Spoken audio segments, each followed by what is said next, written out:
Good evening, everybody. This is your captain speaking. Welcome on board First Time Flyers.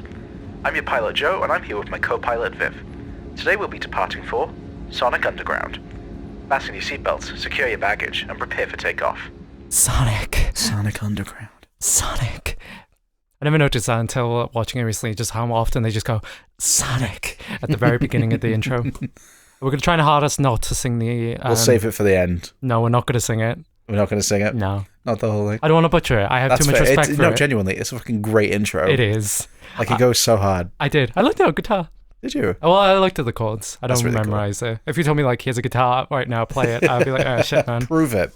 Oh, you know guitar? Play us something. Play some classical gas. Yeah. I could. I'm sure you could. You're better at guitar than I am at piano. I thought you were going to say better that you are guitar. I mean, I can play guitar. I haven't in like 10 years, but I could play guitar. I don't know, man. I was showing you how to play a D chord when you came to my house the other day. I bet you D is a hard chord. It's not a hard chord. It's one of the easier Look chords. at my fucking bulky fingers. That's true. You're a bass player at heart. Yeah, genuinely probably be better at bass. Yeah. You could be all three members of the hedgehog family. That's true. Yeah. No, I can't. I'm not good at drums. I played them for like 5 minutes. Oh, okay, fair. And that's a whole other story I will not get into. Oh, yeah, I know your drum story. It's really funny. Last time I accept any sort of invitation to work friend's house. That sounds like you were going to get murdered or assaulted or something. No, actually, I had a pretty good time. It was an awkward encounter. Nothing to do with you. Nothing to do with me, except that I got banned from their house and I couldn't play band because whatever. Yeah, it's okay. You don't have to share it. But just to clarify, you weren't assaulted in any way. They were scared. They should have given the girl Sonic, Sonia, they should have given her a bass. Why they give her keys? Who's covering the bass in that band? Girl. I don't know. Girls can't play bass. Girls can't play bass. Yeah. If anything, at least they gave her like a cool guitar, not just she whips out a piano every time. That's true. That's pretty tight. And it turns into a gun. It does turn into a gun. Even though I know piano, like I'm saying this like as someone who can play piano very fucking poorly. Like yeah, as someone who could play piano. I feel like being able to play classical piano doesn't necessarily translate to playing guitar. No, it's like a different position. Yeah. Isn't it? Like your hand skills. Plus, you just need like a different. You know? You need a different level of swag to play the guitar. Yeah, and I don't know if Sonia has that. Wow, that's rough. You're dragging her like the other two are. They're so mean. They are. Yeah. She's like, yeah, don't think she acts like that. She was born in an aristocracy. She was born with a silver spoon up her ass. Yeah, sorry, Sonic Dodger. says. Yeah. Sorry, and all of us are born into the streets, and Sonic was just he was fine. Yeah. Yeah. Do you have any history with the show? No. None? Can you imagine? No, there is. Can you imagine if I just No, I meant like you personally. Oh, me. I was. No, I do actually. I watched this as a kid. I don't know how much, but I had a couple. I tried to find them. I couldn't. I had one of those like volume DVDs. Me too. Yeah, with multiple episodes. And I remember we got them from the same Asda. Genuinely, probably. Because I could probably find it. It was like a spring cleaning episode where they're in a castle. Oh, damn, you remember like specifics yeah, and everything. No, I watched that episode fucking hundreds of times. I really like those specific episodes I had. Yeah, me too. I don't remember the specific episodes, but more than likely it was probably the same volume DVD. So yeah. I'm glad you remember some specifics as opposed to me. Yeah, I don't know why. I don't remember what the other episodes were on that disc, but it was specifically the spring cleaning one. Yeah. And I remember because that's how I learned the term spring cleaning. This will piss a lot of people off, but this is probably the thing I was closest to as a kid with Sonic. Except maybe Heroes. I really liked Heroes. Oh, Sonic Heroes. Yeah. I see what you mean, yeah. Yeah, because like I didn't play that much of the video games. I played a little bit of 1 and 2. Yeah. I don't really remember much growing up about Sonic, other than, well, Sonic Underground. I must have known the games. I had Sonic Unleashed on the PS2, but I don't remember ever playing it. I had. Oh wait, no, wait, I was wrong. I had Sonic 06 because. Oh, did you? Yeah, because it came with the Xbox. Oh, cool. And great one to start with. Yeah, but I also had Halo, so. Ah, well, yeah, fair. But yeah, so I don't think I actually played much of that one. I did have Shadow the Hedgehog, which I did play all the way through. You did? Yeah, and never multiple times. I didn't understand the timeline thing. But I liked that game, and I also had Sonic and the Secret Rings for the Wii. So all the best Sonic games. Absolutely. But we have a friend. We should have asked her on. I did. What did she say? No. Oh yeah, she didn't like the show. Yeah. Fair enough. But we're doing this kind of to spite her in a way as well. I mean, I'm doing it because I was genuinely interested in like looking back. I'm doing it out of spite. Okay, that's a good balance then to have. No, so our friend Val, who is not listening, she does not listen to this. She does not listen. And you know what? I got to kind of respect her after a while. Fair enough. She stuck to it. It's like, I'm not listening to your podcast. That's fair enough. She loves Sonic. We became friends as teenagers. So after we became friends, I got more into Sonic because she was into Sonic. So I got like the Mega Collection on PS2, and that's how I played the original trilogy the first time. And since then, I played like up to Sonic and Knuckles. Okay. Yeah. So this is like kind of an in-between between Mario, which we played a fuckload of, Donkey Kong, which we played none of, and this is what we played some of. Yeah, some of. We don't have the extensive knowledge which we know is out there. Some people are going to be super fans of this. Yeah. If we make mistakes regarding any of these properties, just know we're not coming at it maliciously. Genuinely, if you love Sonic, we're not one of those people who are like, oh, Sonic is goofy, this show sucks. Like, no. No, we want to approach this with nothing but respect for Sonic fans. Yeah, we want to approach this with sincere curiosity. I'm all for Sonic games. I've said, if you listen to the other video games episodes, that I much prefer 2D games. And you did feel that way about Sonic. I actually really liked Sonic Mania when that released. I played Sonic Forces, which was fine. I actually think it was not as bad as lots of people were saying, but it wasn't great. The newest game, what's that called? Sonic Frontier. I really like that one. Wrong. That sort of, I know apparently it's wrong. I just, like the whole appeal of Sonic games is going fast. I was never good at that in 2D. And I'm not one to like replay those short games. It's like, oh, you can do it in 2 hours. You can learn to get faster at it. I'm not one for doing that. You're not a big speed runner. Yeah, so like, it's not really... Yeah, no, it's true though. That's what, so it's not really my sort of thing. So Sonic Frontier, where it's just basically open field runabout, I really enjoyed that. I got it for the PS5 when it came out. And I really, really enjoyed that game. So I'm all for new Sonic games. But well, we're big fans of the movie, so yeah, genuinely love the Sonic movie. I was in a comics and cartoon society in university, and we saw the first Sonic movie in cinemas when it came out. And I genuinely remember getting so excited when Tails showed up at the end, because on Little Big Planet, you know that game. If you don't know that game, it's a PlayStation game. My skin that I could get, because you could buy like skins, was Tails. Yeah, I love Tails' design. Fucking Whopper. Fuck off. I know. Are you just like you let it slip that you hate that word, so now I'm going to slip into it's every like, conversation? What's our co-worker games? So that's another one I hate. I know. I guess I just don't like No, I know. I guess I just don't like terms that are specifically made to like pick on someone for like trying to enjoy something. But, bearing in mind, I was calling our friend that for wanting to get a motorbike. Yes, true, yeah. But yeah, I think the trilogy is all really good. Yeah. Genuinely excited for Sonic 4 to come out. I think 3 is the best. Yeah, it's one of the rare trilogies where each one just gets better. I wouldn't say that. No? You think 2 is the weakest? Yeah. I just love Tails so much. Okay. Yeah. That's the thing. But yeah, I think 3 probably is the strongest. Yeah. But we're not talking about the movies. We gotta go all the way back to the 1940s. Hell yeah. Do you know anything about Sega's development? Like how Sega was formed? Is it another Nintendo situation where they were like a board game thing? Did they manufacture cars or something? No. Okay. So May 1940, if you don't know what was happening in 1940, World War II was happening, and that is extremely relevant. Oh God. So Americans... What did they make? What did they develop for the Nazi regime? Have you ever heard of the atom bomb? So, no, that was used against them. That's true. Oh, yeah. Well, actually, it's funny you said that. So, Americans, Martin Bromley, Irving Bromberg, and James Humpert formed a company called Standard Games in Hawaii. And their company provided military bases with amusements, including slot machines during World War II. In Japan? No. In America. Oh, okay. Yeah. So, Sega technically started as an American company. Oh, really? Yeah. So how it does end up in Japan. So that was Standard Games. So 1945, the war is over. They sell Standard Games and establish Service Games, which is named for military service. 1952, the United States government outlaws slot machines because of gambling laws. Oh yeah, I've seen Licorice Pizza. Yeah. Oh yeah. So that's a plot line. That is a plot line. Good movie. So Bromley sends Richard Stewart and Ray Lemire, I think it's pronounced, if I'm saying that wrong, or Lemire. I think that sounds better. Ray Lemire to Tokyo to establish a branch in Japan. And they continue to expand then across the Asian countries. Sega was like part of American occupation of Japan? Like Yeah, that sort of- essentially. That's Well, crazy. Yeah, so, well, it will, the occupation of Japan will become relevant. So at the Okay. minute, what's happened is they made slot machines for soldiers and military bases. They sold that company, and then because slot machines were, like, the laws around slot machines changed, they sent some guys to Japan because the laws there were different. Whoa. Yeah.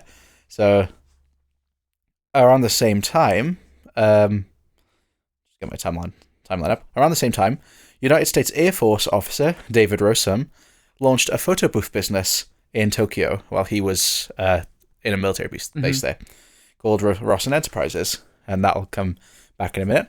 So the name Sega is first used on a slot machine as an abbreviation of service games.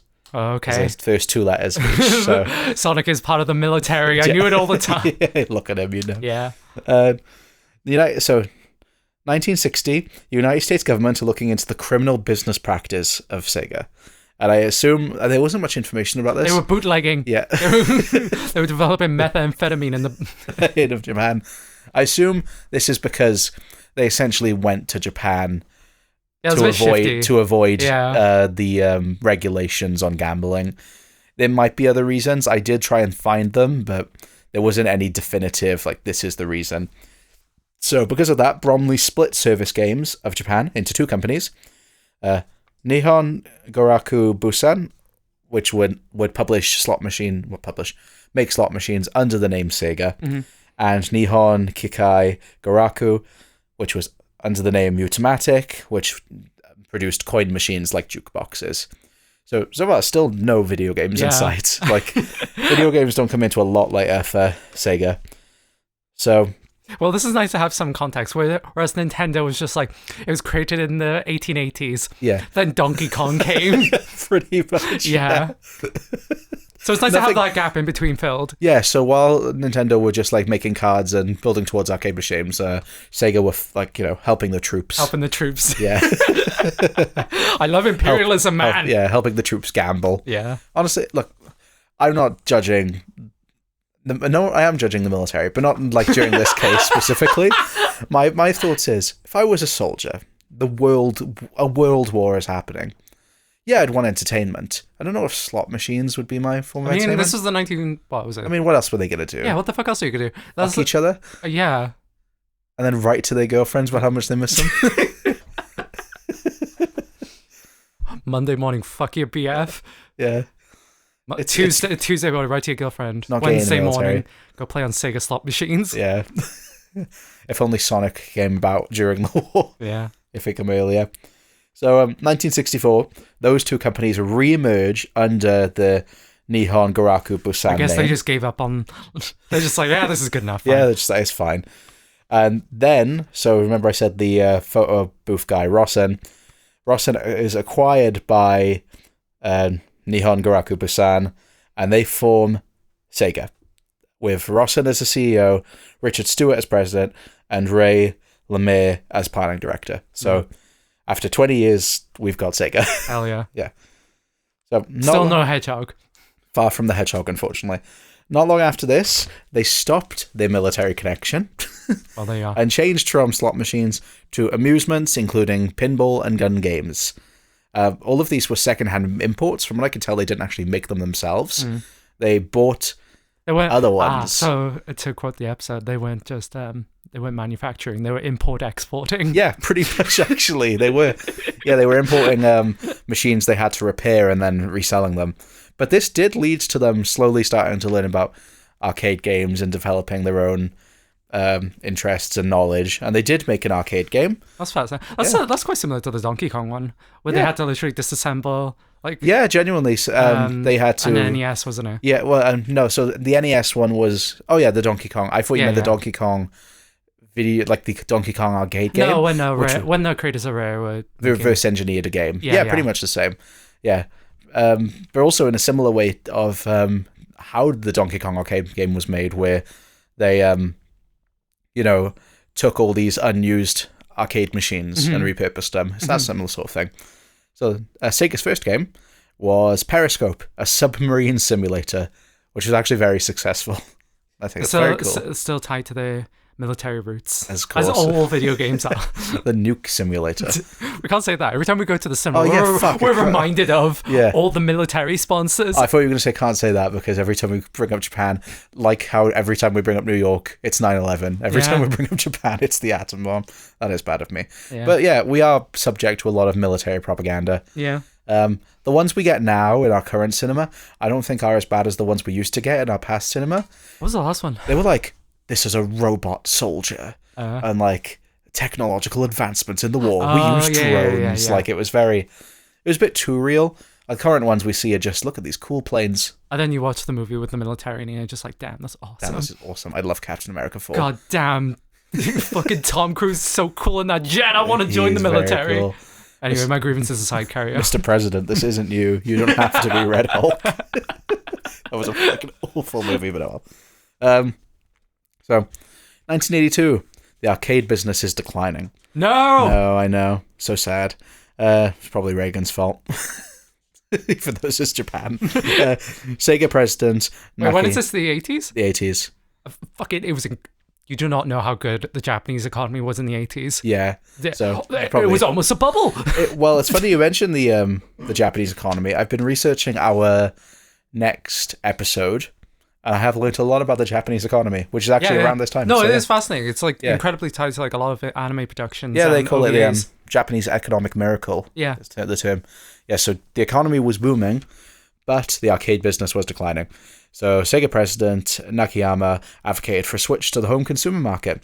And they developed a computer before a video game console called the SC3000. And then they heard about another company making a console, called Nintendo, who were producing something called producing something called a Famicom. I should make a Nintendo and Sega for my Tomodachi Life Island, like the brands. So, because Nintendo were making a console, Sega thought we need to make one, so they made the SG-1000, which is just as catchy as the Famicom. I always preferred the name Famicom. I like the Famicom. I think that's a cute name. Yeah, like, people forget, like, it's called the NES and the SNES. Well, the design's slightly different as well, isn't it? Yeah, I like the Famicom's design. It's got a little red. But people say, like, the NES and the SNES. But that's an abbreviation. The name of the consoles is Nintendo Entertainment System. Yeah. And Super Nintendo Entertainment System. Yeah, I like Famicom. I think it's cute. Yeah. Yeah. But, like how Nintendo renamed the Famicom, when the SG-1000 was brought to the West, it was actually renamed to the Master System. Mm-hmm. So that was Sega's first console, the Master System, which released in the West in 1986. By the end of the 80s, Sega was one of the most recognized video game brands, but and they were releasing the Master System's successor, the Mega Drive, in 1988, which was renamed as the Sega Genesis. Yeah, it is the Genesis. Yay! Well done. Good for you. I've got stickers somewhere. Awesome. I've got stickers everywhere.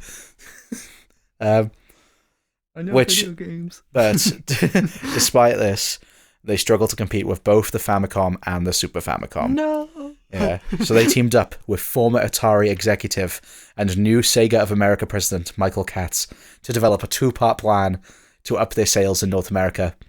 Part 1, challenge Nintendo directly, which is how we got the basically the advertisements. Yeah, what led to Genesis does what Nintendo and Sega does what so Nintendo. So bratty. Honestly, we should bring that back. Companies should bring that back. Yeah, fucking advertisements now are so safe. I want these companies fighting. I want McDonald's to call Pepsi a Pepsi file or something. no bars hold back. Yeah. Sponsored boxing matches. Yeah, genuinely, fucking get Ronald McDonald to fight the Burger King. The Burger King. I'm fed up of all advertising currently, even like online advertising, like brand Twitter and stuff, and I'm just trying to be relatable. No, you're a brand. Fight. I'm fed up of seeing brands comment on TikToks. I'll find a TikTok funny and let's say I see a random relatable TikTok, and then I'll click on it, and the top comment's like fucking Subway being like, "This is so me." It's like, fuck off. Like, damn girly and it's Greg's. Straight up. And sometimes I saw one with Fanta earlier. Sometimes I see people saying, like, shut up brand, get off my post, and I like that. But then other times, like one I saw earlier, a girl posted a story time, and Fanta commented, And the ghost responded with you know what would make me feel better? Free Fanta. That's what we should be doing. Why are we shit talking all brands? Actually, true. We should be shilling more. Sega? Hey, Pepsi, if you're listening.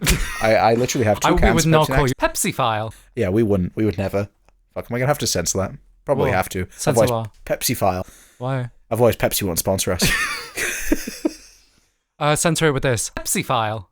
The second part of their plan was to use the names of celebrities. For example, Michael Jackson. Michael Jackson's Moonwalker. Oh my god! So you know I sent you that video that was the Speaking first of ever... Pepsi's and Pepsi file. I'm sorry, I love Pepsi. I love Pepsi. I love Michael Jackson. I love Michael Jackson.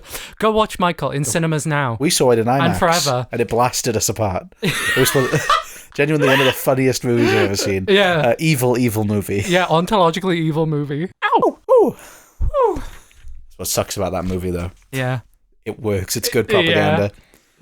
Yeah, so that video I sent you, that was the first ever footage of Sonic, and it zoomed in on the screen and you couldn't see It's anything. yeah, sure, man, whatever. The footage that was being filmed was gameplay of Michael Jackson's Moonwalker. Oh. So one of the top comments was saying about how they could have got history and recorded the first ever footage of Sonic the Hedgehog, and they chose to record Michael Jackson's Moonwalker. Well. But it obviously worked for Sega, because there was big buzz around Michael Jackson's Moonwalker and other celebrity time games. Yeah, it makes it's a good foreshadowing for when he worked on 3. Yeah. Uncredited. Genuinely, and it did differentiate them from Nintendo. Yeah. So, but I mean, who could a Nintendo add? Well, who's a Michael Jackson equivalent? We got Paul McCartney. Prince? Oh my god, that'd be so cool. Nintendo and fucking Prince. Purple Rain on NES. Yeah. That goes so hard. Yeah. MIDI Purple Rain. Yeah, that'd be so cool. Yeah. And as far as I know, Prince hasn't had any major controversies. No, but I'm pretty sure he chased Sinead O'Connor around his mansion with a shovel. Insane. Fuck's sake. Oh, I hope she's resting peacefully. Yeah. She did not deserve any fucking thing that happened to that woman. I know. R.I.P. Sinead O'Connor. Yeah. The rest can go, whatever. Yeah. Sinead O'Connor ruled. Yeah. Despite all this, they still struggled against Nintendo. They needed a Mario equivalent. I wonder who it's going to be. I love the anticipation. Sonic started as a tech demo by programmer Yuji Naka, who is credited as Sonic's co-creator, along with artist Naoto Oshima. Cool. So those are our 2 big names. Naka developed an algorithm that allows sprites to move smoothly around a curve. So, Sonic does the loop-de-loop. He also had it so a character could go in a bowl and go through the pipes, So those are the days when you could just have a thing and then make an entire game around Exactly. it. Oh, you can go around circles smoothly? There's just fucking load of these everywhere. What do you want your game to be? I want him to go fast, and I want him to go over loop-de-loops. Hell yeah. Fucking incredible. Give him $1 million. Multi-billion franchise later. Yeah. Sega accepted the project, and the pair was joined by designer Hirokazu Yasuhara to form Sonic Team. Sonic was originally one animal. And now he's 2. No, not one animal. What animal? Oh, right. No, I mumbled. It's fine. He was a hedgehog. He wasn't originally. Do you want to take a guess what animal he was originally? Was he... Did they use one of the animals later on? Yeah, this animal is a character in Sonic. A mole. No, I'm surprised you went for mole. He's a rabbit. He was a rabbit. Oh, that makes sense. Yeah. Who could grab objects with his ears, but that was too complex. So they toned it down a bit. Yeah, so they wanted an animal who could roll up into a ball, so they chose a hedgehog. Sonic's color matches the Sega logo, and his red shoes were inspired by a certain celebrity's 1987 album. Red shoes? Yeah. I know, this kind of baffled me as well. Red shoes. Yeah. Red shoes. When I say the celebrity's name, I can think of his shoes. I don't think of them for being red. Was Michael Jackson's shoes red? Michael Jackson's Bad, specifically. Oh, okay. Yeah. Maybe in some of the pictures for Bad.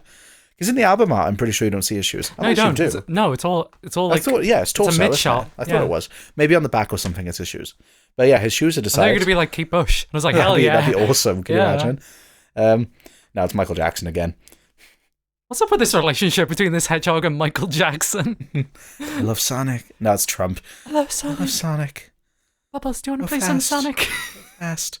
Honestly, I'm genuinely surprised we didn't see Sonic in the Michael movie. Like a split-second cameo. I guess they couldn't afford it. Yeah, genuinely. That's true, I guess. It would be Licensing's expensive enough. He was a gamer. He spoke a gamer. to that child. He was like, I love video games. I love video games. And children. My life is like a video game, trying hard to beat the stage. All the while, I'm still collecting coins. You can cut that if you want. No, I like that. It's funny. His personality. This is the most cracked thing I've ever read. Go for it. His personality was based on the then governor of Arkansas. Was he like a rad dude or something? You know this man. Do I? I don't think you'll ever be able to guess who it is. Fucking Bill Clinton or something? It was Bill Clinton. So he was based on Bill Clinton's can-do attitude. Okay. I will say that one I didn't check a source for because I didn't want to. So Sonic's influences are comprised entirely of sex offenders. Essentially, yeah. It's awesome. Sonic is directly related to Michael Jackson and the guy who gave a head to Donald Trump. And is also in the Epstein files. Is also in Epstein files. Both of them? No, Michael's isn't. Not. Oh, so That's why he's innocent. Yeah, he didn't do anything wrong then. Yeah. We're turning this into a Michael episode. I wished... So we have another podcast, All Hail the King, where we talked about Michael Jackson's ghosts, because Stephen King worked on it.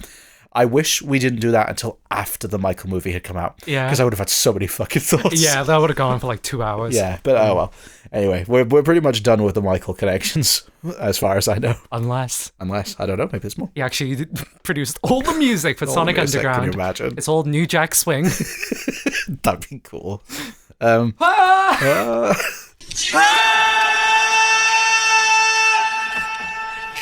Eggman, or Dr. Robotnik as he was known at the time, was a character Oshima had previously designed for a contest that they repurposed. Sonic's first actual appearance was in Sega AM3's racing game Rad Mobile in 1991, 5 months before his own game released, where he was a little mirror ornament. Oh, that's cute. I think that's really cute. Soft-launching Sonic. Yeah, just like, who's this funky little hedgehog? Yeah, I wish there was an entire franchise based on him. Yeah. Someone in 5 months' time. It's like, hell yeah! Hell yeah, fuck, I know him. There was doubts in Sega that Sonic would be popular, so they packaged the game with the Genesis to make sure. It was actually critically acclaimed, and it helped Sega gain 65% of the market share against Nintendo. I don't quite understand market shares. So Nintendo had like 45? Yeah. So they were like squashing Nintendo. They won for a little bit. Oh, there you are then. I think so. Yeah. Because Genesis has what? Nintendo? Exactly. Yeah. What did Nintendo have at the time? Super Famicom? What did they call it? Famously had no games. Power processing? They had like a bunch of like non-things attached to it. Yeah. They had a bunch of extra shit. Well, also just like Sonic was cooler. He had a can-do attitude, like Bill Clinton. Sonic is... let's talk about Sonic, like... As a character. The Hedgehog himself. He keeps changing. Yeah, the modern Sonic is literally a different character in terms of even the franchise treats him a different character. Yeah. But even then, in the early days, he did sort of have that, like, radical 90s attitude. Whoa! It's like Bart Simpson. Yeah, he really did feel like a 90s character. Yeah. Like a fresh take, whereas... Mario is not silent, but he's quite quiet. Link as well. Whereas Mario's more like a working class hero. Link is a pleb. Yeah. At this time, Link is a pleb. He's just a guy who picked up a sword. Yeah. And Sonic is just fucking radical, man. He can do backflips and shit. Exactly. Yeah. Sonic's cool as fuck. And now we've got to talk about the cartoons. Now we got to go to the cartoons. Sonic Underground, also known as Sonic Le Rebel. Sonic Le Rebel. Not even our first French on this season. Genuinely, last episode we talked about... Fucking France, man. Video games. So it's a common misconception that this was a French show. It's not, but it was like immediately translated to French. So it's not like Donkey Kong as far as I can tell. Where it was developed in France. Yeah. Right, okay. Wasn't developed in France. Yeah, because it was developed... Unless I'm wrong about that, but I don't see how it could be. Based on all my information. No, that's right, because it was like Dick Entertainment, which was also Mario. Yeah. Yeah, there we go then. But Sonic Underground was created by Jean Chaplin, Chalopin. That's a lot of French people. Jean Chalopin, yeah. Unless it's Gene Chevel and Gene Chalopin. Andy Haywood and Robbie London, sorry. Robbie London. Robert London. So Sonic Underground started production in the early 1997, and by this point, there was a whole trilogy of Sonic games and spin-offs. Yeah. They had quite a bit to pull from. Also, 2 previous animated shows. Yes, there was. So, I don't have as much information on them specifically as like their production, but we will talk about the people who worked on them. Yeah, because they did. Some of them did crossover. But those shows were Sonic. The Adventures of Sonic the Hedgehog, and Sonic Sat AM, which is not the actual term. Yeah, it's name. Just Sonic. It's just the Sonic the Hedgehog, but it aired on Saturday mornings. Yeah, so everyone just called it that. Sonic Sat AM, isn't it? Sonic Saturday AM. Yeah. Which sounds confusing. Sonic Adventures was really goofy. Sonic Sat AM was quite serious. Yeah. It's still a kid show. Yeah, people very much regard those as the better shows. Yeah. But we didn't have any ties to them, so we're talking about Underground. I know there's like a big fan base for both. Yeah. There's a lot of YouTube poops of Saturday, of Adventure. Yeah, Adventure's art style is really cute. If you see it. Whereas AM is more like that one's more story driven. Yeah, and just genuinely more acclaimed. I don't have much history with either.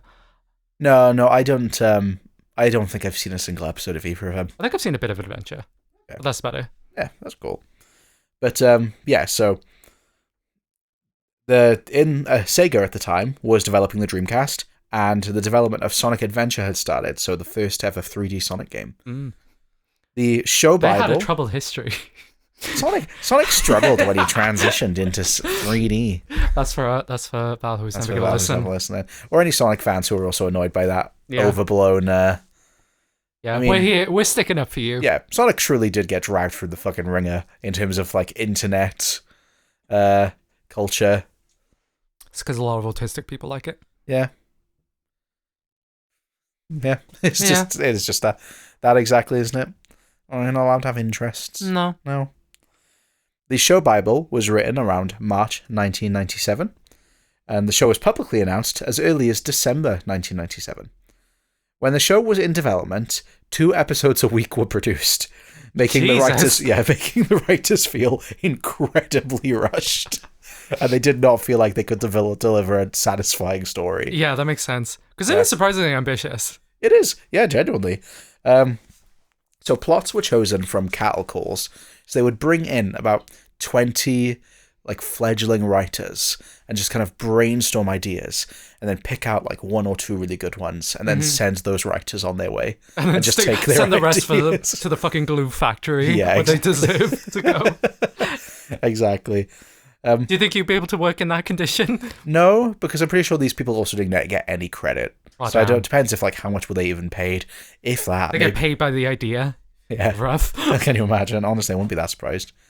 I mean, how could you like copyright an idea? Sonic gets tuberculosis, you're fired. The trapdoor underneath him Sonic gets yanked and they fall through into the pit. Sonic has a guitar, keep talking, and it's a laser gun. He's got siblings. One of them's green. What color's the other one? She's dead. Wrapped in plastic. Sonic could have solved Twin Peaks. Whoa! Dale! Bob's not cool. Awesome. So, composer Mike Piccirillo, I might be pronouncing that wrong, sorry, says he had to write the songs for the show based on the scripts because by the time he was writing the songs, there were no storyboards. But he wanted all of the songs to reflect the moral of that episode. So just like last week, we had Donkey Kong sang songs. Now we've got another one. I'm not as big of a fan of these ones. However, I do still have to give credit.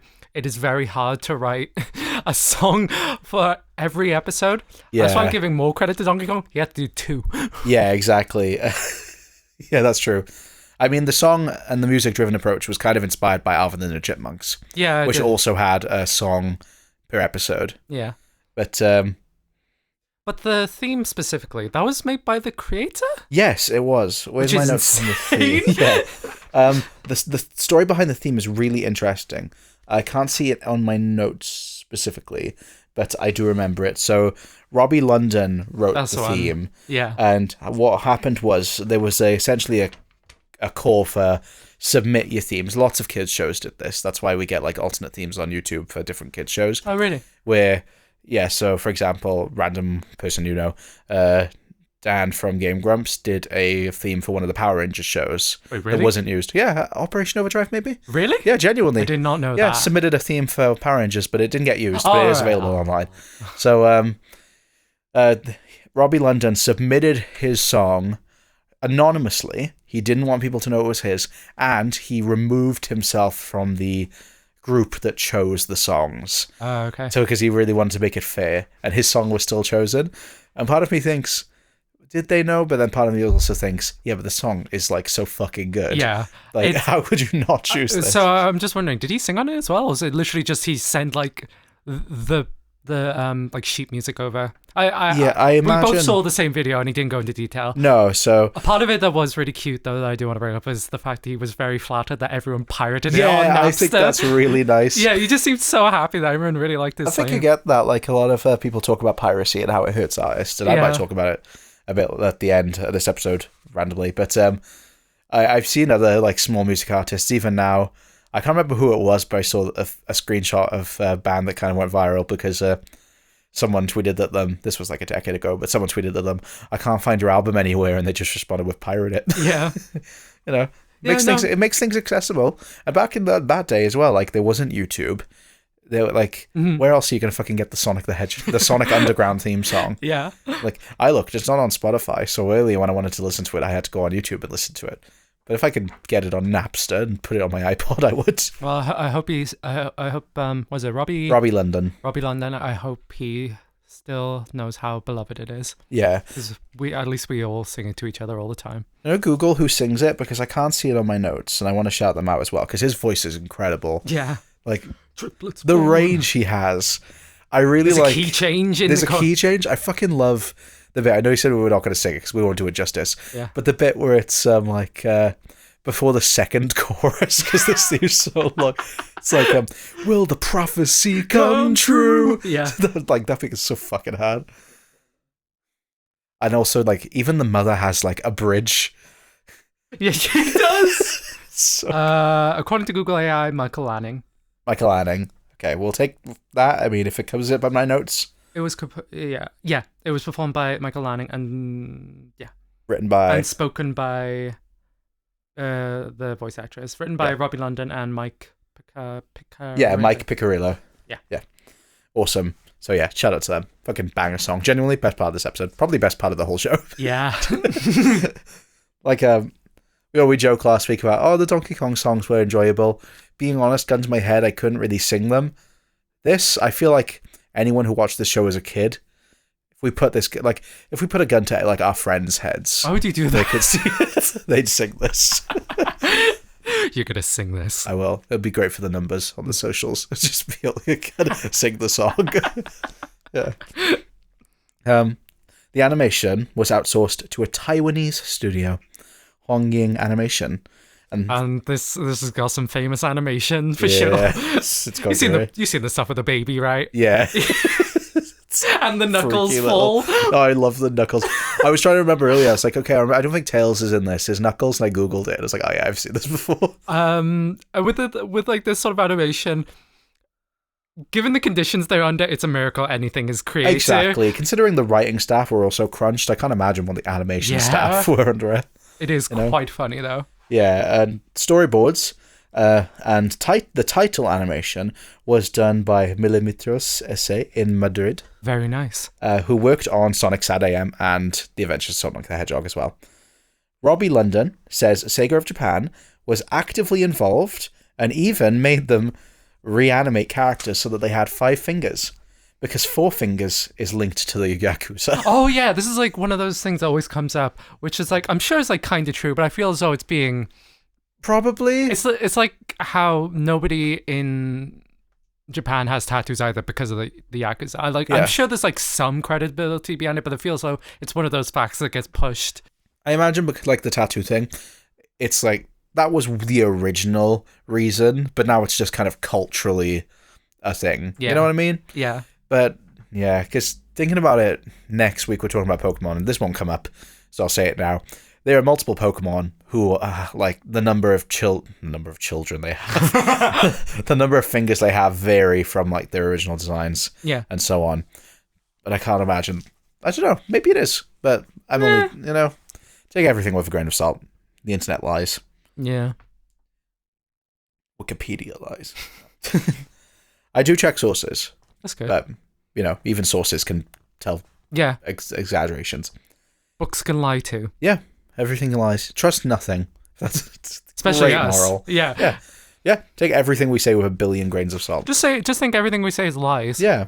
And if so, you've gone to really elaborateness. This is not a factual podcast. I am a storyteller. Me when I lie. I'm a storyteller. I'm a storyteller. Oh, you didn't realize that was fiction? That's on you. Me in court. Your Honor. Your Honor. It was a good story. It was a joke. Yeah. Okay. It was once believed that there were meant to be 65 episodes, but only 40 episodes were released. But writer Ben Hurst, who also wrote for Sonic SatAM, said at the Sonic Amateur Games Expo in 2008 that there were only ever 40 episodes planned. Okay. Which is crazy to think, considering famously this show doesn't have an ending. Yeah. They described this as well in that sort of documentary I sent you. Yeah. Where they were talking about how most cartoons don't plan an ending. Yeah. Because what if it gets extended? Yeah, What if it's popular? And I'm guessing it's just one of those that just got cut off before. They didn't even find their mother. They didn't even find their mother. I'm so sad. The mother was never found. No, she wasn't. It first premiered France, 6th of January, 1999. I know this was a pain in the ass. This wasn't right. Yeah, okay. I was talking about this. this now. So France, 6th of January, 1999. English premiere in the UK, 2nd of May, 1999, on ITV. Hell yeah. Who only aired the first 18 episodes, but it was later re-aired on ITV2 in 2005. Epic. Which genuinely might be where we might have seen it when we were Actually, youngest. yeah, that's true. That's a massive gap. Yeah. But like, we would have been a better age then. Yeah. We would have been 7 years old. Or 8? No. You thought. Yeah, the airing order for this is a complete fucking mess.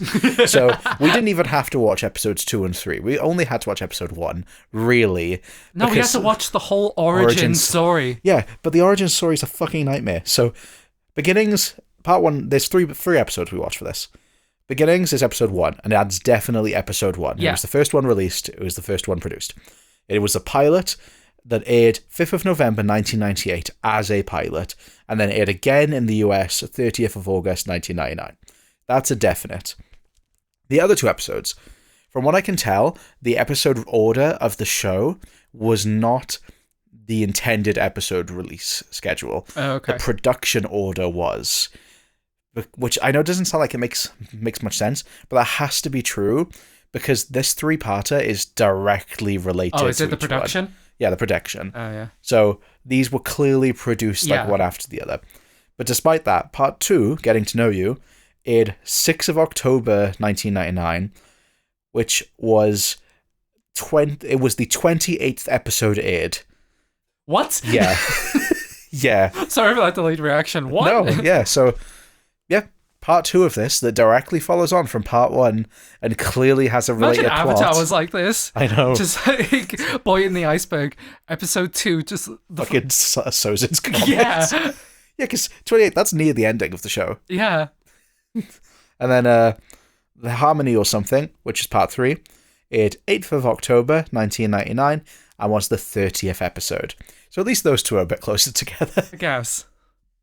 Yeah. They were trying to show it non-chronologically. Yeah, to piece it was together. like a Nolan film. Well, they must have known because fucking these 3 episodes appear on the DVD of Sonic Underground Volume 1. Yeah. So they obviously knew that they were meant to be a set of episodes. But for whatever reason, they were aired out of order. That is quite strange. Yeah, and it made it really confusing, especially trying to figure out what to talk about. Even on Wikipedia, the first episode it lists aren't any of these. It's a different episode. Awesome. They're so fucking confusing. So All we know for definite is Beginnings was the first episode. We're talking about the first 3 episodes because, they were intended as a 3-parter. They didn't air together, but maybe they were meant to. Who fucking knows? Yeah. All these episodes were directed by Marc Briel, Francois Heman, and Daniel Sariat, and written by Ben Hurst and Pat Ailey. And they all had worked on the previous Sonic shows. Yeah. I saw some of the directors, they worked on Captain N, I think. Yeah, Captain N as well. I think it's just general dick entertainment. Yeah. Directors. Yeah. They work on video game stuff. Yeah, exactly. Licensed media. But from the directors specifically, this looks like the last project all of them worked on. Oh wow, killed their career. That sucks. I may be wrong, but from what I saw on IMDb. Yeah. Sonic Underground ran for 40 episodes from the 6th of January. January 6th. To the 23rd of May, 1999. So our friend Val we mentioned, this episode comes out actually a couple days before her birthday. Yeah. And a couple days, if not actually, I think almost on the same day. I think it's the 22nd or 23rd this comes out. That will be the 27th anniversary of the show ending, and it will also be our friend Val's 27th birthday. See? So why did she hate the show? It's literally made for her. Exactly. It ended, and she was born. She's the reincarnation. Triplets born. To throw in the weights. Will the prophecy come true? I wanted to talk about the cast. So all 3 hedgehogs flew by mine. Yeah. Insane, isn't it? But once I heard it, I couldn't unhear it. I know. It kind of makes sense. Yeah. Yeah, but also, unnecessary. Yeah. So all 3 hedgehogs are all voiced by Jaleel White, who also had voiced Sonic in the 1993 cartoon. Urkel, for those. Yeah, he voices Urkel in... He doesn't just voice him, he plays him. He is Urkel. I'm sorry. Urkel is a giant puppet. I like to think that he dubs Urkel. I hate Urkel's voice. The way Urkel is performed as a character, yeah. I've never liked it. Did I do that? Yes, Urkel, yeah, you fucking did, and you know you did. Yeah, I can see why. Maybe the reason was just didn't want to pay 3 people. I mean, maybe that was one of the reasons. Yeah. He was established as Sonic's voice actor for a while. Makes sense that he would voice Sonic, and I guess it's they're Sonic's twins. Yeah, we'll just pitch shift him up like an octave, and boom, girl Sonic. They're triplets, so it's they have the same voice. Between Sonic and Manic, it's pretty similar. Yeah, it's similar, but they're different enough as well. Obviously enough that we didn't notice. Yeah, true. The singing voice were different though.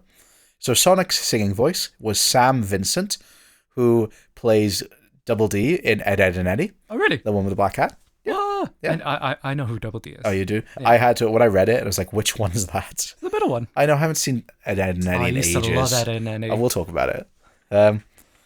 Sonia's singing voice is Stevie Valance. She's done a bunch of stuff. Nothing major, just quite a bit.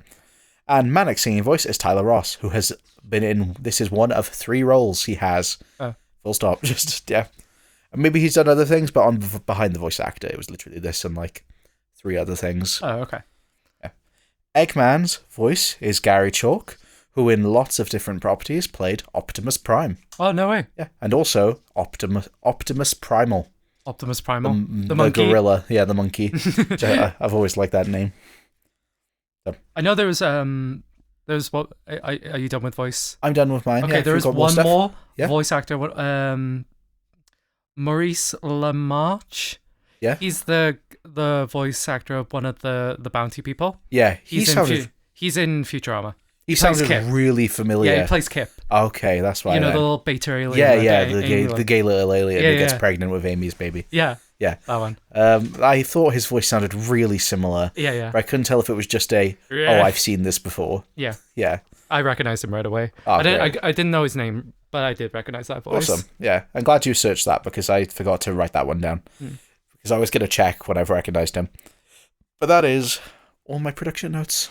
Cool. So now we've got the actual episode. The actual episode. What do you think? So we're just... Are we going to do them individually or just cover them all in one? I mean...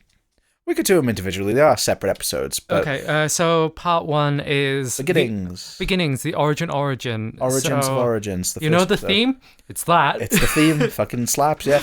And honestly, I'm not sure why I can understand having like a prologue describing all of this again, but it feels like you're really retreading the ground when literally everything you need to know about these characters is in the song. Yeah. Yeah. It literally, the song finishes and it's like, my name is Queen Girl, whatever. What's her name? Ayala or something. Yeah. And that being said, I did kind of like the world building of, this is Robotropolis. It used to be Mobotropolis. The aristocracy has paid Robotnik to turn people into robot slaves. And I was like, that's pretty cool. Yeah, it's carrying over the ecological themes. Yeah. Sonic's a terrorist, and that's awesome. Eco-terrorist, yeah, genuinely. Sonic has always been about fighting against technological advancements, taking over, nature. Yeah. And honestly, that's fucking great. Yeah. And I'm glad they carried it over with this. Yeah, genuinely. So, there's an oracle. There's an oracle. The oracle. Okay, so the whole idea behind the show, so they have to leave so they can come back in the future. Yeah. Which is the prophecy. There's the prophecy of 4, which is the 3 babies and the queen. They were the royal family. So it's, they're not the aristocracy, but they are royalty, which is kind of still problematic, but so the 3 babies and the mother will fulfill the prophecy of 4. That's what the Oracle of Delphin says, which is a fun little play on the Oracle of Delphi for any people who've read Percy Jackson as children. Or the Odyssey. Yeah, fuck the Odyssey. I have read the Odyssey. The Percy Jackson version's better. You just read Sea of Monsters. Yeah. Yeah, he's like, you have to still send your children away, but they'll come back and together you'll fulfill this prophecy and take down Robotnik. You can't do it now. No, can't do it now. You have to let him be. He also tells Robotnik, because he's a snitch. Yeah, he's not. I mean, maybe he's like unbiased in this. I got to tell everyone. Yeah, if this prophecy exists, everyone needs to know. So much like in Revenge of the Sith, they all get their own little orphanages. They all grow up in different environments.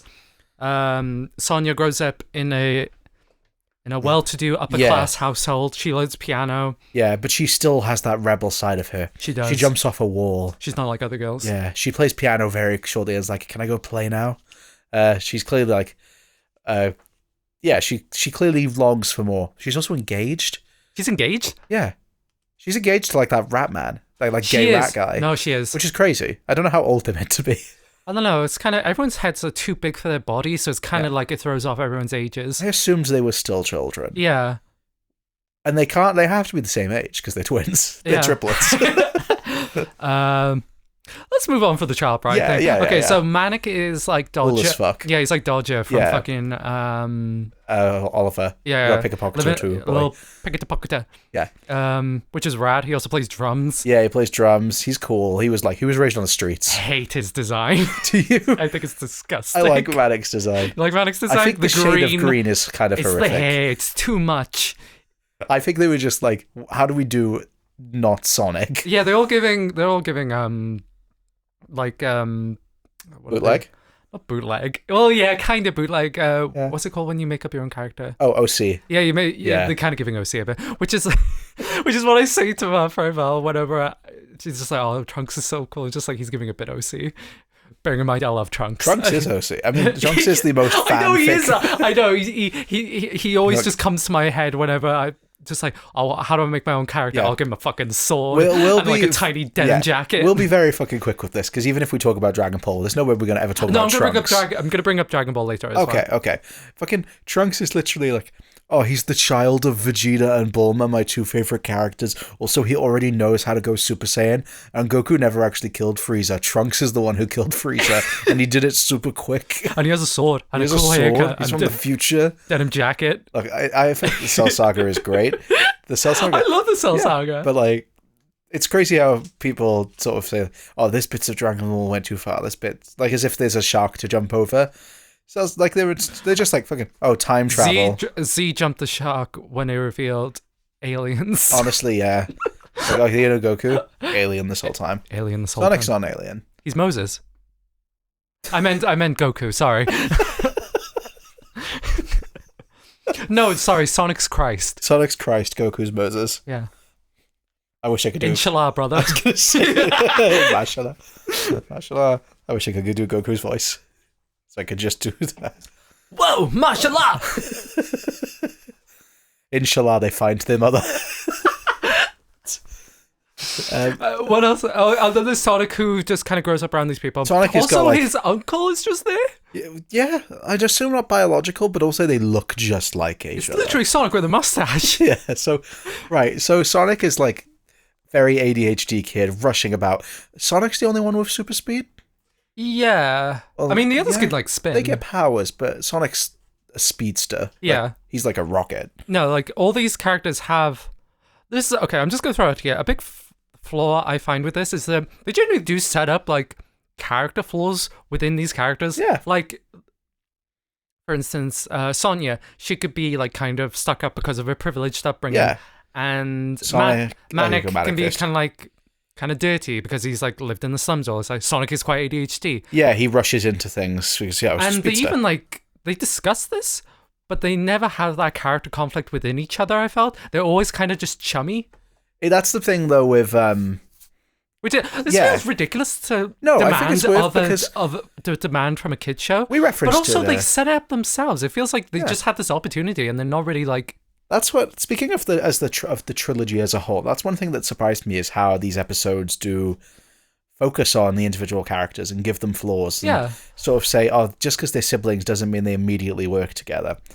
But also because it is a kids show and they do want to kind of tie every episode together, they don't really commit to that. They kind of do the whole thing of, yeah, Sonic does rush into things, but he's brave, and it's like, no, that's part of the problem though. He's not. He is brave, but in a stupid way. Yeah. But maybe that'll get addressed further. It's cool that they have character flaws. No, of course it's not. It's not good. Maybe they'll find their mother. Who knows? Speaking of everything moving super fast, though, and it's not really committing to things, so they're saying to Sonic's adopted parents, like, I wrote the exact same thing down. This is insane. The jump from, oh, what a beautiful life. Sonic, you have to leave. Genuinely. I think I'd seen this before. No, how do you fucking go from, oh, what a happy...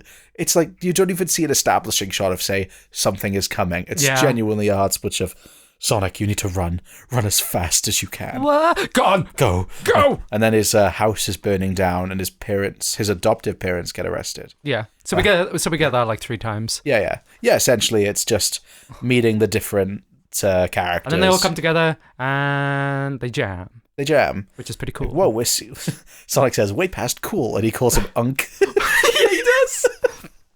Not to jump ahead to like episode 2. What was it? Oh, was it episode 3? No, can I just say that it was fucking Manic who was just like, I'm feeling righteously harmonious. Which is absolutely going in my lexicon. Yeah. That is a fabulous sentence. That's so funny. I remember him saying it now, but I completely went over my... I'm feeling righteously harmonious. There are like little glimpses of very funny lines. Oh, yeah. Where it's just... Oh, why did fucking Sonya say, like, importing, exporting? Oh, because Manic said something like, I'm in business. It's like, oh, like, exporting, and I was like, no, I'm a thief. That's a great line. Yeah. I also love how Sonya judges him, but Sonic's just like, you gotta do what you gotta do. You gotta do what you gotta do, man. Living on the streets. Yeah. E3? That's way past cool. But episode 2 is basically all training.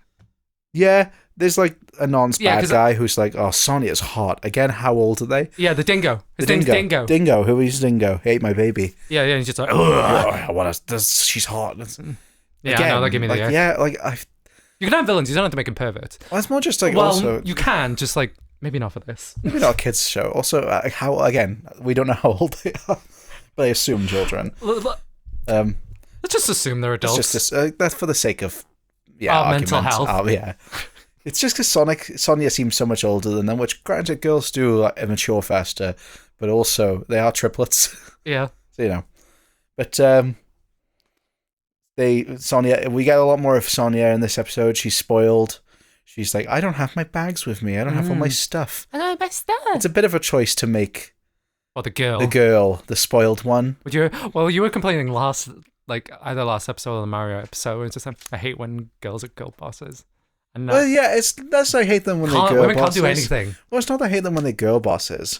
I do think, kind of like how, this is a really random example, kind of like how there's a lot of discussion right now on the new Harry Potter show, and how making Snape black is a choice. Yeah. Not because of like diversity bad, but in a genuine way of this reframes a lot of the character. I feel like that does come in with a lot of gender where, yeah, it is a choice. And yeah, maybe I would have felt the same if they made Manic the girl and it's, she's a street rat or something. Yeah, that's true. You know, it does frame it. Yeah, it frames like femininity as sort of just entitlement. Yeah. And that's true. I agree. The fact that even though I kind of like their sibling relationship, if they do kind of banter and tease, I think they should go further. I think they should hate each other. Yeah, they should start not liking each other. It says a lot that it's the two boys band together immediately. Whoa, look at this bitch. Bitch, wow. You're pink? What? You're pink? Yeah. It's because you're a girl. You're going to kiss me too?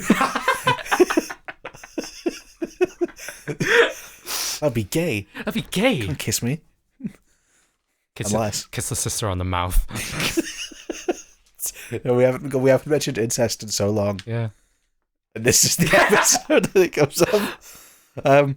I really like the reference to we were all born with silver spoons. It's just you got to keep yours because they were all born fucking another classic line. Yeah. I didn't have much more notes on this. Sonic and Sonia almost get eaten, and then the moral is you should work as a team. And then the episode ends. Did the guy almost get eaten? There was like a monster they were training against, and Sonic was like, I'll get him, ran into him, and he grabbed him. So I was like, I'll help, and then grabbed him as well. Yeah. Yeah. We see Manic is kind of smart. Manic figures out, like, they could escape from that situation. Yeah. Which surprised me. This is part 3, right? Oh, is it? No, I thought it was part 2. No, this is part 3. Oh. Because they go to that fucking... Sky Temple. Yeah, they go to the Sky Temple. Oh, yeah. Okay, yeah, you're right. That's part 3, my bad. I always remembered Manic as the stupid one when I was younger. No, he's got the street smarts. He knows how to, like... That's true, yeah. Break in and stuff. Yeah. He knows all the criminal knowledge. He does. He's going to use that. He's going to haggle his way through Robo City or whatever it's called. Yeah. Speaking, like, you remember we said about how it was really rushed in episode 1? Mm-hmm. I feel like that still carries through. So we get some stuff with Sonia where someone she knows got turned into a robot, and she has like the fastest cry ever, and then immediately has to get over it. Who is it? It's like someone she knew, because her fiance is there. Oh. And they like turn her in. It's like, I yeah. won't. It's like, I'll make you a robot like I made this person a robot. That's really scary though. Yeah. Genuinely. I think I think the world that they have created, as much as it's fucking weird, because it's got themes to do with the games, but it's its own separate most of the stuff continuity. is pulled from Saturday AM. Yeah. Like this world building aspect, like turning people into robots. Yeah, that's pulled like from them. Yeah, it's a really interesting world to build, and I think it's got a lot of interesting stuff to say. Yeah, it creates like genuine stakes just having that linger constantly.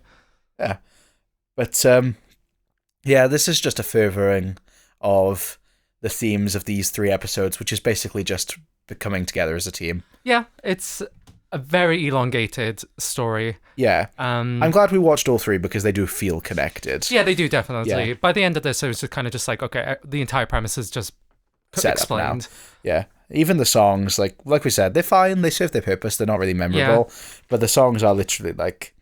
some of the editing is egregious. Yeah. They just squish them and shit. Sift them. Yeah, they like change the aspect ratio. Yeah, they obviously couldn't ratio. animate for it. They literally just took the animation they had and just sort of tried to music Piece video. It together. Yeah. I did like the bit where when they were in the Sky Temple and they were singing the song, and the weird cloak guy was sort of dancing in the background and bouncing about. I did like that. Yeah. But yeah, they're quite forgettable. I wrote down their names. It's like Someday We'll Be Together is episode 1. This episode 2, I just wrote Team Song. And then episode 3 I'll be honest, by episode 3, I was watching at 0.5 speed. And 0.5 speed, fucking hell. No, 0.1.5 speed. I wanted to intake all this information. I had to slow it down so I could keep up with it. So when it got to the music video sequence, I did stop it after this. I just like continued. But when it was on 1.5, it sounded like ska. And I was like, really hell cool. Yeah, man. Sonic would be in a ska band. Sonic has good music, like in the franchise. Yeah, totally. Some of Sonic's music in the video games really slap. If our friend Val's not listening, but I said a bunch of times, I think the song I Am All of Me, which is one of the Shadow the Hedgehog themes, is a banger. Oh, yeah. Yeah. Infinite's theme from Sonic Forces. That's a pretty good one. Escape from the City. Mm-hmm. I have not played a Sonic Adventure 2, but that fucking opening with that song playing is a banger. And episode 3 song, I wrote All in This Together, which is a much better song in High School Musical than it is in this. Yeah. But yeah, there is a twist at the end of episode 3, though. Let me remember. I can't. Their mother's alive. Oh, fuck. Yeah. Who'd have thought? I mean, I never thought she was dead, I guess, but I never realised that she would have such a presence. Oh, okay. Do you think she was just going to show up right at the end? Yeah. I didn't pulling think the strings. Yeah, I didn't realise she would have a connection with them. You know what? If I was writing this show, I could bring this back, but if I was writing this show, I would have it where near the finale, it'd be revealed that the Oracle was fucking with them the entire time. Yes. And they actually had to team up with Dr. Robotnik in order to take over because he's been pulling strings. That'd be a great idea. Also, maybe the mother didn't have their best intentions. No. Maybe she didn't like it. Not that they were turning people into robots, but because the aristocracy had all the power. And whereas the throne should have had all the power because she was the queen. So they're actually like, our mother's wrong. But they have to go against their birthright, like their royalty. Damn, we could fix this. Yeah, Manic's like, I wasn't born to be a prince. I was born to be a street rat. Well, there was meant to be a comic continuation of this. You have to kill the kings inside your head. No King Sonic. The only thing we can lose is our chains. Whoa! Royal family? That's way past cool. It's way past cool. That's the harmonious. I'm feeling righteously harmonious. I'm feeling righteously anti-royalist. There was meant to be an ending to this, a comic continuation. Did they ever do it? No. Oh. Yeah. Well then. Which sucks, because it'd be cool if this did have some form of an ending. But yeah, it ended unceremoniously after the original planned 40 episodes, and they never did find their mother. And I don't have any intention of continuing to watch this. I don't know why I wrote this. I think this was just a bit, but I didn't know how to frame it. Yeah. Sonic tries to battle his demons and heroin addiction as he navigates the New York no-wave scene.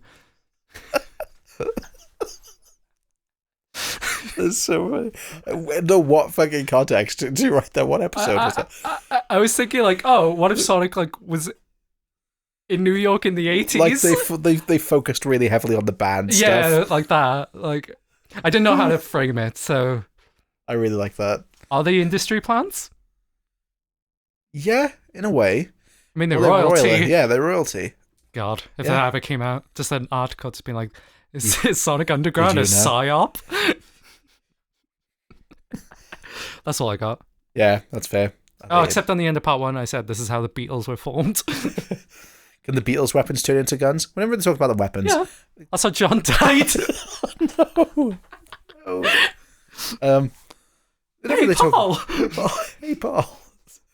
They really talk about the weapons. I think it's kind of dumb, but it's fine. Whatever, the weapons are musical instruments. Manic can earthbend with his drums. That makes sense. Bass, yeah, boosted. Yeah. The guitar and the guitar basically just shoot things. Yeah, they're basically guns. Yeah. The guns you can play. They should just give Sonic guns, but I guess that was Shadow's thing, but Shadow didn't exist at this point. That's true. Yeah. God, he's fast and he has a gun. Jesus. Yeah. Sonic faster than the bullet? Yeah, he's faster than the speed of sound, isn't he? Yeah. Yeah. That's sick. I think that it's great to give characters guns that don't need it. I said we watched Bride of Chucky the other day. Oh yeah. And they give Chucky a gun. That was great. I've been watching Buffy, and there's a bit where they just give a vampire a cunty little gun. I just think any superpower, like Sonic doesn't need a gun, neither does Shadow. He's fast as sound. He can fucking do everything without a gun. I've been thinking about doing a project that involves like guns, like a firearm, and like having any sort of realistic like replica of a gun in the UK is actually quite difficult. Yeah, genuinely. I think it's the lore itself. I mean, even some form of replicas, we have that orange plastic thing where you have to have a certain color on replicas. Yeah. Airsoft stuff has a certain look, I think. So it makes filming that kind of difficult. Meanwhile, in America, you just like flaunt one about. You just use one. Fucking God-given right to flaunt that fucking thing about. And this was made in America, so why didn't they give Sonic a gun? Just whoosh, hey, Eggman. Hey, Eggman.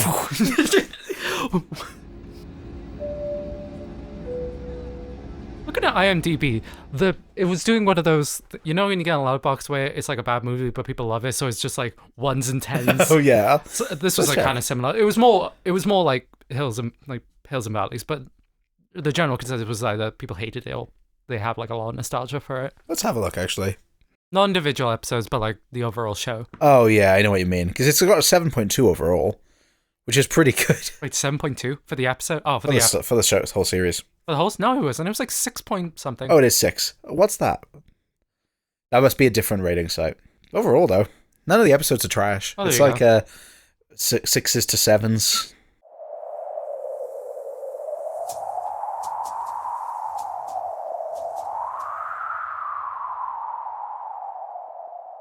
Could you, when you say that, can you edit in like 20 seconds of tumbleweed? Yeah, of course. The second that's episode 6 is apparently the best rated episode. Which one? Episode 6. What happens there? I have no idea. Maybe it has a good song in it. Let me have a look. Dies. It's called The Price of Freedom. Jesus. Sonia travels to East Mobius to visit her friend Mindy. Is this like fucking Dune? Estate. Honestly, it's kind of giving Mad Max. Oh, that's cool. Yeah. It's gonna be like the fucking guitar. Whoa! It's a picture of Sonia. It's gonna be like the guitar dude in Fury Road. Yeah. Oh, yeah. That would be so cool. Yep. I that's a thing. Another thing. I like that the area is called Mobius, like a Mobius strip. Or the artist. Yeah. Or Michael Mobius, the vampire. Mobius. I know this joke. Play the tumbleweed again.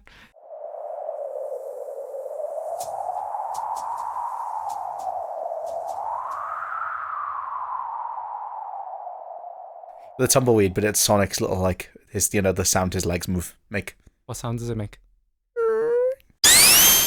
I did post on the Reddit. We got some engagement. That's the kind of engagement I like. Yep. Someone said, it was a decent show, not the best one, but it had a funny moments, and it gets points for creativity. I like the original main characters. Manic, Sonic, Sleet, and Dingo. Does not like Sonia. Nah, fuck Sonia. Fuck Sonia. It exists. So... I still love Manic, and the intro song is a fucking banger. Yeah. It's like Manic's popular. It was my introduction to the Sonic series as a whole. I saw it airing one day on TV. I always liked the cast and characters and found it interesting. Sonia, Manic, Sleet, and Dingo are my favourites. In retrospect, it's probably one of the worst shows in the series animation-wise, and one of the weirdest, but I enjoyed it for what it was, and wish it would have gone finished. Yeah, that's kind of how I feel. It's a shame they didn't at least get done. Hated it. Ugly. None of the charm that Adventures of Sonic the Hedgehog or Sad AM had. One of those Windows Movie Maker music videos with those god-awful songs fuck up every episode. I fully agree. Yeah, you can really tell that they didn't have the budget, I guess, or they didn't put the time into animating those segments to make them more interesting. I actually recently watched all of Sonic Underground in a binge, so I'll give my 2 cents. It's a show of a lot of issues. None of the people who actually worked on Sonic Underground really wanted to be working on it. They wanted to work on Sad AM, but Dick canned the project, and you can tell. A lot of the episodes clearly felt like they were lacking any sort of passion. They were just going through the motions, and the mandated musical numbers felt completely rushed and stapled on to their episodes. That's not even getting into the problematic portions of the show. What? For one, a lot of episodes feature a lot of offensively stereotyped representations of cultures, such as Middle Eastern and Indigenous. Really? Yeah, whoa. For another thing, the show has a very concerning running gag for Dingo being infatuated by Sonia, which it's not even this episode? Yeah, wow. Which, given the characters' respective ages, Dingo is not given an official age, but is very much played off like an adult. Is just so they uncomfortable. Are children? I guess so. Oh, jeez. Yeah. Overall, it's one of the worst Sonic shows that exist, unfortunately. A sad, uncomfortable, and unfinished send-off from the Dick era of Sonic cartoons. That's probably more thorough than we're ever going to do. Honestly, yeah. There we go. That's all the Reddit people. So, yeah, you're going to rewatch all of this? Nah. No, me neither. Cool learning about Sonic, though. That Sega stuff was fascinating. The Sega stuff's really funny. And I really enjoyed learning about how Sonic is based on Bill Clinton and Michael Jackson. Yeah. I had to pour the Pepsi file energy into Dingo. So yeah, I can't believe how many times fucking Pepsi file was brought up in this episode. Yeah. What did I say I was going to censor it with? I guess I'll re-listen to it. Oh, I love Pepsi. I can't censor it with all. I love PDF file. I'd rather Pepsi. Yeah, Pepsi. Pepsi file. Pepsi file. Pepsi file. Use There we that. go. And now you know why I've been censoring the whole thing with Pepsi file. Now you understand.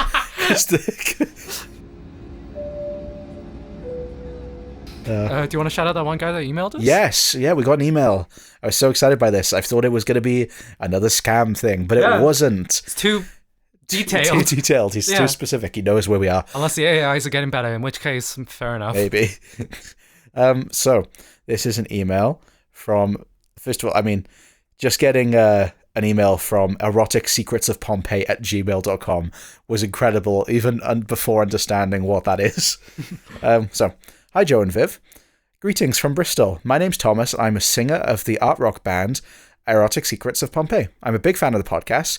As an inspiring writer in my spare time, it's great to dive into TV pilots. Love the banter, humour, and warmth you guys bring to the pod. That's very nice of you. I think you are genuinely one of the first people, other than our friends, to give us a compliment. Yeah, and I just think they're lying. So thank you, Thomas. That means a lot. Why I'm getting it touched? Well, it's a weird one. I enjoy the pod and was compelled to share a link to my band on the off chance they might enjoy it. Think Rocky Horror meets Devo, Franz Ferdinand, Beefheart, Bowie, with songs about sentient fatbergs beneath the streets of Whitechapel, the dancing plague of 1518, and Osiris at the Large Hadron Collider. He gives us Thomas gives us a link and says, anyway, keep up the great work with the pod. All the best to you, Thomas. P.S. We're playing at Swansea later this year in September and play Newport/Cardiff from time to time. If you ever want to come along, just let us know and I'll stick you on the guest list. Oh, that's very nice. We'll try and come up. Yeah, so Thomas's band is called Erotic Secrets of Pompeii. If you're listening, Thomas, I'm going to respond to the email as well. But if you are listening to this before you see the email, I listened to your music. I listened to, let me double check the album name. They've got a new single that came out last week called Crow Stepper. I listened to that. And also while at the gym this morning, I listened to their album from last year called Pitchfork Libra. And I really enjoyed it. Oh, hell yeah. Yeah, really good. I hope this comes across as a compliment. Obviously, it's just the way I'm thinking of wording things. It really gave me like kind of like pulp vibes. Oh, no, hell yeah. Pop's awesome. Yeah, like Britpop, Brit rock. Yeah. You know, that style. Really good. Honestly, I always forget. If anyone said like, yeah, your music sounds like pop, I'll be like, fuck yeah. Yeah, great. I hope they feel the same. Because I listen to mostly pop and theatre. So like more rocky stuff. I'll listen to anything, but it's usually a higher bar for entry for me. But I really enjoyed it. I'm definitely going to listen to their stuff. And they've also got physical CDs. So awesome. Hopefully I'll be able to pick one of them up. Well, sooner enough, we're going to start releasing this on CDs. We should start doing conventions where we just hang out episodes on like CD and cassette. How much does a fucking table at Comic-Con cost? When we have like what? We have like 40 consistent listeners, but most of them are in America. Well, coming to Chicago. Anyway, Pod Run Out Studios, come get your pods on CD. Anyway, Thomas, we hope to see you at the next fucking Comic-Con. You're the only person who's going to come. Yeah. But no, that's awesome. We'll definitely keep an eye on what Erotic Secrets of Pompeii are doing. And if you like the sound of that band, check the description. I'll put the links for the band in there. But if you would like to write in as well. Yes, yeah, please write in. This is the second email we've got. We get so fucking excited when we get emails. Yeah. Because even though we have audience feedback from Reddit, that's me like seeking stuff out. Yeah. So anytime we get an email, it can be about anything. It can be just saying hi. It can be a threat. it could be a threat. We'll read your blackmail emails on the pod. Yeah. So this person said they will kill us if we don't do this. But if you've got any suggestions, video game season is coming. We're right in the middle of it. Got 2 more weeks of it left, and we haven't decided what we're doing next yet. I got kind of an idea. Oh, Viv's got an idea, but we record in 5-week blocks. So if you have an idea for a season or any shows you want us to cover, send us an email at firsttimeflyerspodcast@gmail.com. You can also message us or just find us on socials, TikTok and Instagram at firsttimeflyerspodcast. We're also on YouTube at Pod One Out Studios, where you can find our other podcast, All Hail the King, where we do with our friend Garen. If you've listened to a past episode of this, he's been on here a couple of times as well, where we talk about Stephen King adaptations. If you like It, the Clown, the Stephen King film and book, we recently just covered that. We talked about it for so long. We talked about it. We recorded the episode a couple of days ago. We recorded for 4 hours. And that will be a headache after. That episode will be out next Saturday. If you're listening to this the Friday it releases, Oh, excuse me. It'll be out the next Saturday. But we also have another episode on the It miniseries from the 90s previous Saturday. So You've if you're got interested so in that, much content to consume. Exactly. If you want more of us, check on there. CD. On CD. Cassette. Check. Laserdisc. Check your local charity shop. We're there.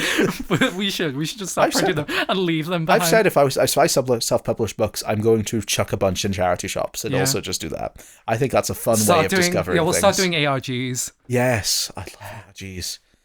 Yeah, we should record one of these episodes on a plane.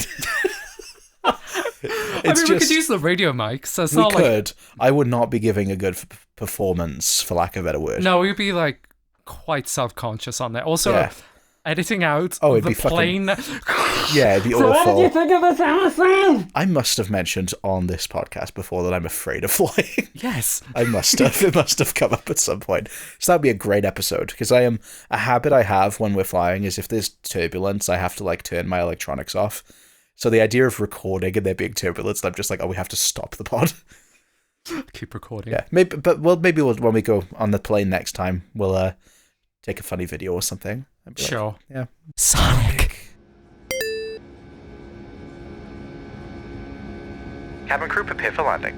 Thank you for flying with us today. We hope you have a pleasant rest of your journey, and you join us next week when we depart for Pokemon.